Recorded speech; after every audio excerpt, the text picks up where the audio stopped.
Stop planting hydrangeas incorrectly.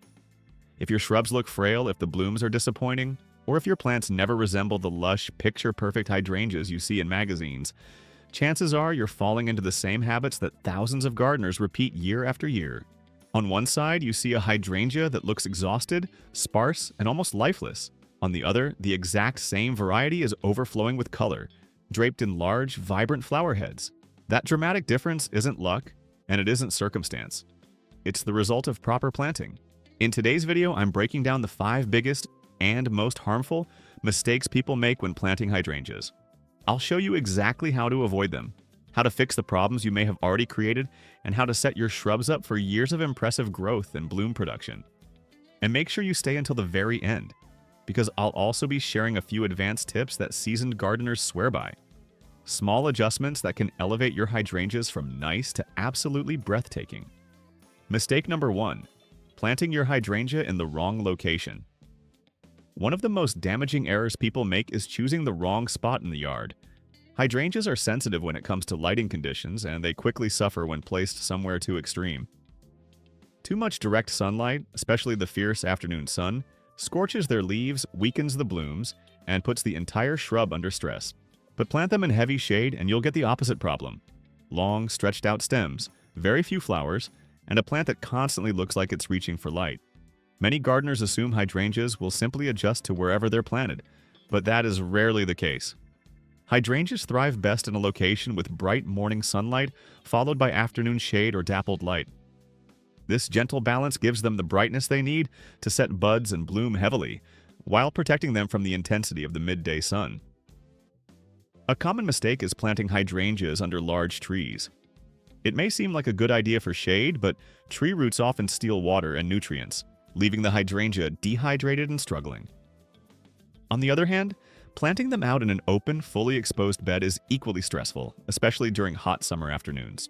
In nature, hydrangeas grow on woodland edges, places where they get filtered sunlight, consistent moisture, and shelter from harsh conditions. Replicating this environment is the key to helping them thrive. When you position your hydrangea where it feels naturally comfortable, it will reward you every season with vigorous growth and abundant blossoms. Mistake number 2. Digging an improper planting hole. This is one of those steps that seem insignificant but can make or break your hydrangea's long-term success. Many people dig a hole that is far too deep or too narrow. If the hole is too deep, the crown of the plant ends up below ground level, which can suffocate the roots, trap moisture around the base, and lead to rot. If the hole is too narrow, the roots are confined and can't spread out properly, which limits the plant's ability to establish itself and grow. The correct planting method is simple but essential. Dig a hole twice as wide as the root ball, but no deeper. Hydrangea roots naturally spread outward more than downward, and a wide planting hole encourages the plant to anchor itself in a healthy, natural pattern. Another commonly overlooked step is loosening the root ball. Hydrangeas grown in containers often develop roots that circle the inside of the pot tightly.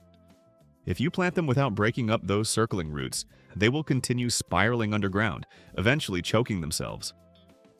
Gently teasing apart the roots, or making a few shallow cuts on the root ball, allows them to break free and grow outward into the surrounding soil. This small bit of preparation at planting time can dramatically influence how your hydrangea grows over the next several years. Yet it's one of the steps gardeners most frequently skip. The third major mistake gardeners make is planting hydrangeas in soil that hasn't been properly prepared. While hydrangeas aren't extremely fussy plants, they do have clear preferences when it comes to their growing conditions. They thrive in soil that is fertile, drains well, and is capable of holding consistent moisture without becoming a swamp. Unfortunately, many people simply dig a hole in whatever soil they have, whether it's dense clay or dry, sandy ground, without modifying it. When planted in clay, hydrangea roots struggle to breathe because the soil compacts tightly and traps water around the root system. This leads to drainage problems, root suffocation, and eventually root rot, as the plant sits in an oxygen-deprived environment. Sandy soil creates the opposite issue. Water flows through so quickly that the roots never get a chance to absorb what they need, leaving the plant continuously thirsty, stressed, and weak. Both situations cause long-term damage and can eventually kill the plant if nothing is corrected. The ideal soil for hydrangeas is airy, nutrient-rich, and full of organic matter that naturally balances moisture and airflow.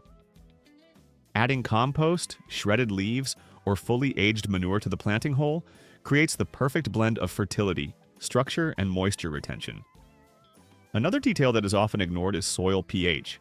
Many gardeners understand that pH affects flower color. Acidic soil produces blue blooms, while more alkaline soil leads to pink ones. But the effect goes deeper than that. pH directly influences how well the roots can absorb nutrients. If the soil is too acidic or too alkaline, the plant becomes nutrient deficient regardless of how much fertilizer is applied. That's why testing your soil and adjusting it before planting is one of the smartest investments you can make. A hydrangea growing in the right soil can thrive beautifully for many years, even decades. The fourth mistake is failing to water hydrangeas correctly during their critical establishment stage. Their very name hints at their needs. The term hydrangea comes from Greek and translates to water vessel, emphasizing how much these plants appreciate steady hydration. Yet despite this, improper watering, either too much or too little, is among the most frequent reasons hydrangeas decline. Newly planted hydrangeas require deep, consistent watering so their roots can expand into the surrounding soil and anchor themselves. Many people make the error of giving them small, shallow sips of water every day. This wets only the top few inches of soil and encourages the formation of shallow roots, making the plant highly susceptible to dry spells, heat waves, and wind stress. On the other hand, saturating the soil constantly can drown the roots, creating conditions where fungal diseases and root rot take hold. The ideal approach is slow, thorough watering once or twice per week, adjusted for rainfall and climate, so the moisture reaches the deeper root zone where it's truly needed. Another essential step that is frequently forgotten is mulching. A good mulch layer acts like a protective blanket, keeping the soil evenly moist, shielding the roots from temperature extremes, and suppressing weed competition. A layer of 2 to 3 inches of organic mulch, such as wood chips, shredded bark, or compost, dramatically improves the growing environment for hydrangeas. Without mulch, the soil dries out far faster, especially in hot or windy weather, and the plant quickly shows signs of stress. If you compare a thriving hydrangea with a tidy mulch ring and a struggling one planted in bare, exposed soil, the difference is obvious. These seemingly minor details make a tremendous impact over the lifetime of the plant.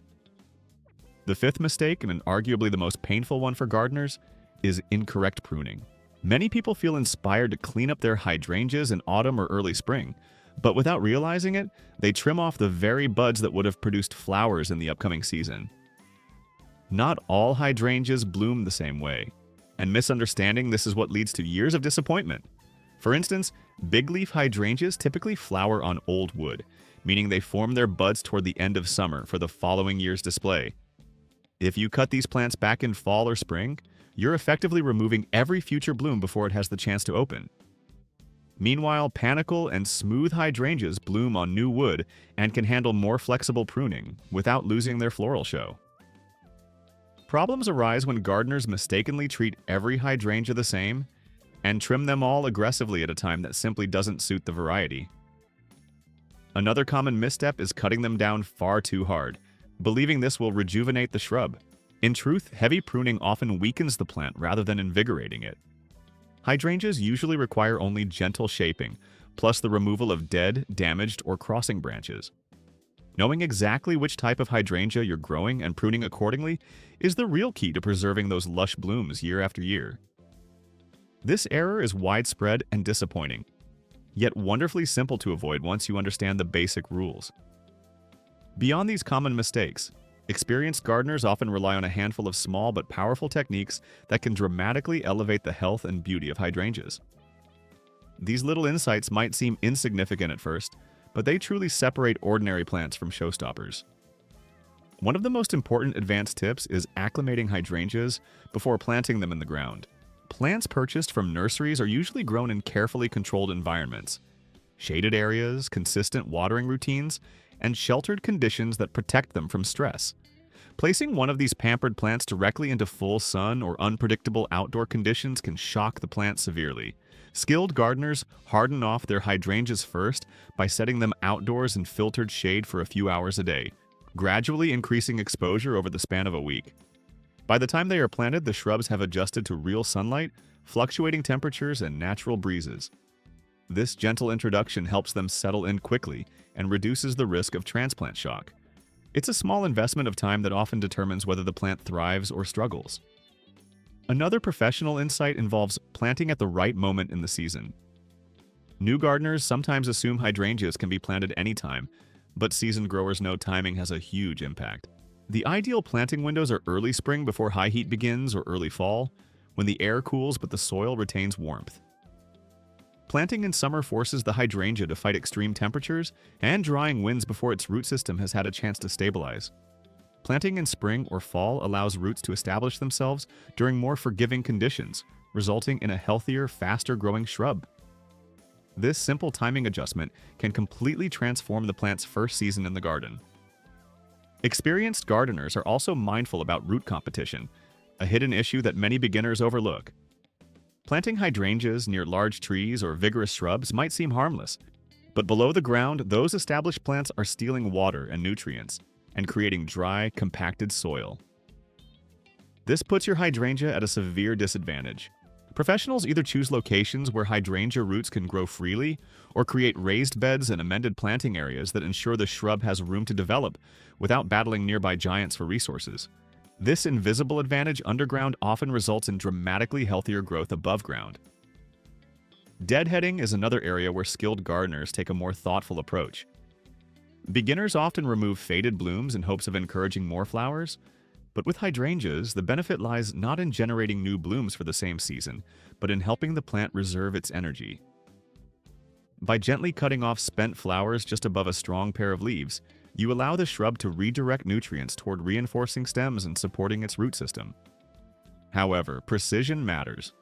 Removing too much or cutting too low can eliminate the buds that will produce next year's blossoms. Experts approach deadheading with a light, deliberate hand, always thinking ahead to the plant's future performance. Fertilizer timing is yet another area where knowledgeable gardeners excel. Many beginners apply fertilizer whenever the plant looks like it might need a boost, but seasoned growers understand that feeding too late in the season is a serious error. Nitrogen-rich fertilizers applied late in summer push out fresh, delicate growth at a time when the plant should be preparing for winter dormancy. Those soft new stems are easily damaged by frost, leaving the hydrangea weaker in spring. Experienced gardeners stop fertilizing in midsummer, allowing the plant to naturally slow down and toughen up before winter arrives. This thoughtful timing results in stronger stems, healthier buds, and better blooms the following year. And finally, one of the most underestimated expert practices is winter protection. Many gardeners assume hydrangeas will endure cold temperatures without assistance. But seasoned growers know that protecting buds, especially on varieties that bloom on old wood, is absolutely essential for seeing flowers the next season. Simple protective steps, such as mulching heavily around the base, wrapping the shrub in burlap, or insulating the crown with fallen leaves, can mean the difference between a plant bursting with blooms and one that emerges in spring with bare, flowerless stems. To experienced gardeners, winter is not a passive season, but an active time for safeguarding next year's floral display. So when you compare that struggling, bloomless hydrangea with the vibrant one covered in lush flowers, the contrast becomes clear. Success isn't random or based on luck. It's the result of avoiding these common pitfalls and providing the plant with what it genuinely needs right from the start. Choosing the proper location, preparing the soil thoughtfully, watering with intention, pruning with knowledge, and using advanced techniques when necessary all add up to years of satisfaction rather than frustration. Hydrangeas aren't nearly as difficult as people think. They simply respond best when you understand their preferences and work with their natural growth patterns. If your hydrangeas haven't been performing well, there's no reason to feel discouraged. Almost every gardener has made at least one of these mistakes, and I'm no exception. What matters is that now you know how to correct them. Hydrangeas are remarkably resilient, and once given proper care, they often bounce back more quickly than expected. Take a fresh look at your plants, identify which areas need adjustment, and make the changes one step at a time. Your garden will repay you with blooms so beautiful that every effort will feel completely worth it. And if this video offered clarity or helped you solve a problem, don't forget to hit the like button and subscribe for more in-depth guidance on growing stronger, healthier, show-stopping plants. Share your experiences in the comments. Whether you've struggled with any of these mistakes or have your own tips for growing spectacular hydrangeas. Until the next video, happy gardening! And may your hydrangeas always flourish with their fullest, most radiant blooms.